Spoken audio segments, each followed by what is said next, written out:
is Sharath. Let's start work on trading. Welcome to 27th March closing report. Sensex 317 points increase అయిందండి. 77,606 దగ్గర close అయింది. Nifty 105 points increase అయింది. 23,591 దగ్గర close అయింది. Bank Nifty 366 points increase అయింది. 51,575 దగ్గర close అయిందండి. ఆల్మోస్ట్ మేజర్ ఇండెక్సెస్ అన్ని పాజిటివ్లో క్లోజ్ అయ్యాయి.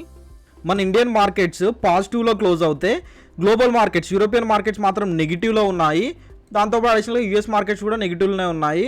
మీరు ఈ డేటా అంతా కావాలనుకుంటే సిఎన్బిసి వెబ్సైట్లో చూడండి. ఇంటర్ఫేస్ డైరెక్ట్ మెయిన్ ఇంటర్ఫేసే ఇవన్నీ మీకు చూపిస్తాయి అనమాట.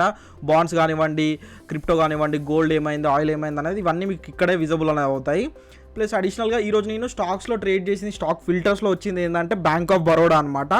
ఇది 1:1.8 రిస్క్ రివార్డ్ రేషియో ప్రకారం ఎంట్రీ తీసుకున్నాను. టార్గెట్ నా హిట్ అయిపోయింది. ఇది బిగ్ క్యాండిల్ కాబట్టి బిగ్ క్యాండిల్కి స్టాప్ లాస్ వచ్చేసి మీడియం దాకా పెట్టుకుంటాను కాబట్టి మనకు రిస్క్ రివార్డ్ రేషియో కూడా వర్కౌట్ అయింది. ఈరోజు కమోడిటీలో ట్రేడ్ వచ్చేసి న్యాచురల్ గ్యాస్లో తీసుకున్నానండి. న్యాచురల్ గ్యాస్ మినీలో తీసుకున్నాను. చిన్న అమౌంట్తో చేసుకోవచ్చు అనమాట. ఇక్కడ చూస్తున్నారు కదా 1:3 రిస్క్ రివార్డ్ రేషియో ప్రకారం ఎంట్రీ తీసుకున్నాను. కాకపోతే నేను 5 EMIని ఎగ్జిట్ ఎంట్రీస్కి యూజ్ చేస్తానండి. 5 EMIని గ్రీన్ కలర్ క్యాండిల్ వచ్చేసి అప్ సైడ్ క్లోజ్ అనేది అయింది కాబట్టి 1:1.5 రిస్క్ రివార్డ్ రేషియోలోనే మనం ఎగ్జిట్ అనేది అయిపోయాము. గుడ్ ఎగ్జిట్ అనుకోవచ్చు. మనము ఎవరికైనా కమోడిటీస్లో చిన్న అమౌంట్తో ఎలా ట్రేడ్ చేయాలి, అసలు కమోడిటీస్లో ట్రేడ్ ఎట్లా చేయాలి, కమోడిటీస్లో ట్రేడింగ్ చేయడం వల్ల బెనిఫిట్ ఏముంటుంది అన్న డౌట్ మీకుంటే కామెంట్ సెక్షన్లో కమోడిటీ అని మెన్షన్ చేయండి. నేను ఒకసారి దాని మీద ఫుల్ వీడియో అనేది ప్రొవైడ్ చేస్తానండి. క్లియరా?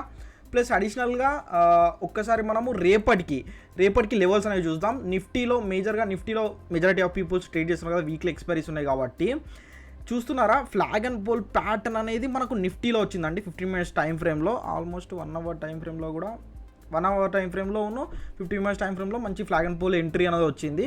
చూద్దాం బ్రేక్అవుట్ అంటిల్ అన్లెస్ మనము ఫ్లాగ్ అండ్ పోల్ ప్యాటర్న్ వచ్చింది కంపల్సరీ బ్రేక్ అయ్యి మార్కెట్ కంపల్సరీ మీదికే పోతాన్న రూల్ ఏం లేదు. అంటిల్ అన్లెస్ ఇది బ్రేక్ చేయనంత వరకు మన కన్ఫర్మేషన్ అనేది రాదు. మంచి బ్రేక్ చేయాలి, మంచి బుల్లిష్ క్యాండిల్ అనేది రావాలి. సో వెయిట్ చేద్దామండి. దాంతోపాటు బ్యాంక్ నిఫ్టీలో కూడా సిమిలర్ ప్రైస్ యాక్షన్ అనేది ఉంది. ఇక్కడ కూడా ఫ్లాగ్ అండ్ పోల్ ప్యాటర్న్ అనేది జరిగింది. బ్రేక్అవుట్ కోసం రేపు చెక్ చేద్దాము. ఒక్కసారి మనం గిఫ్ట్ నిఫ్టీ చూద్దామండి. ప్రజెంట్ మార్కెట్ క్లోజ్ అయిపోయింది, 6 అవుతుంది. ఆ టైంలో చూసినా కూడా ఇంకా బ్రేక్అవుట్ అనేది మనకు గిఫ్ట్ నిఫ్టీలో కూడా జరగలేదు. 15 minutes టైం ఫ్రేమ్లో ఒకసారి చూడండి. 15 minutes టైం ఫ్రేమ్లో మనకి ఇక్కడ కూడా ఫ్లాగ్ అండ్ పోల్ ప్యాటర్నే వచ్చింది, కానీ ఇంకా బ్రేక్అవుట్ అనేది జరగలేదు. చూద్దాం ఏమవుద్దో రేపటి మార్కెట్లో సినారియో బట్టి మనం చెక్ చేద్దాము. ప్లస్ అడిషనల్గా ట్రేడింగ్కి సంబంధించి ఎవరికన్నా డౌట్ ఉంటే స్క్రీన్ మీద వాట్సాప్ నెంబర్ ఉందండి, ఒకసారి కాంటాక్ట్ అవ్వండి మా టీం వాళ్ళు మీకు ఎక్స్ప్లెయిన్ చేస్తారు. ఇంట్రెస్ట్ అనిపిస్తేనే బాగుంది అనిపిస్తేనే జాయిన్ అవ్వండి. కాకపోతే ఫస్ట్ డౌట్ ఏమైనా ఉన్న వాళ్ళు, కన్ఫర్మ్ చేసుకుందాం అనుకున్న వాళ్ళు స్క్రీన్ మీద వాట్సాప్ నెంబర్ ఉంది, ఒకసారి టెక్స్ట్ చేయండి. ఓకేనా? థ్యాంక్ యూ సో మచ్ అండి ఫుల్ వీడియో చూసినందుకు.